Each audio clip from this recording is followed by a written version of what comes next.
Does ancient biblical archaeology really exist? In my new Saving Souls series, let's take a look at discoveries that make even the most skeptics of today think twice.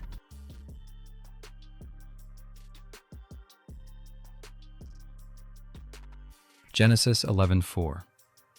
Then they said, "Come, let us build ourselves a city with a tower that reaches to the heavens, so that we may make a name for ourselves." Imagine standing in ancient Babylon, mud brick buildings stretching across the horizon, thousands of workers, a massive steep tower rising toward the heavens. Genesis 11 tells us about a people who settled in the land of Shinar. God confused their language.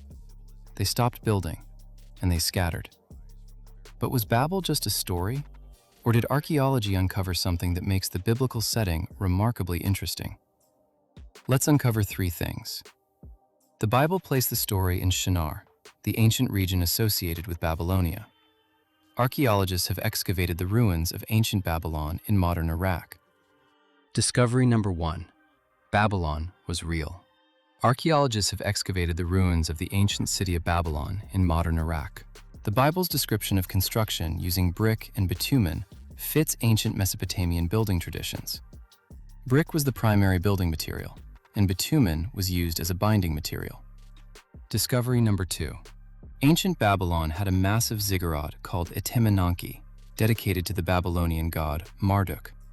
It was an enormous, steeped temple tower. The British Museum preserves an ancient Babylonian building inscription concerning Etemenanki, associated with rulers including Nebuchadnezzar II. Discovery number 3. Thousands of bricks associated with Nebuchadnezzar carried inscriptions identifying him and his building projects. The museum also preserves bricks bearing his name.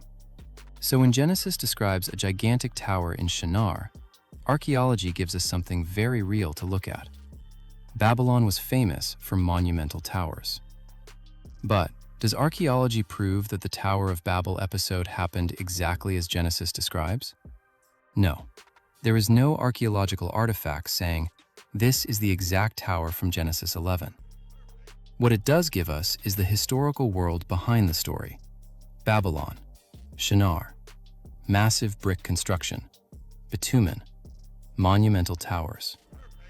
Now look back at Genesis. The people said, "Let us make a name for ourselves." That's the heart of Babel. Human beings trying to build upward, without God. God intervenes. Confusion, division, scattering. Babel brought confusion.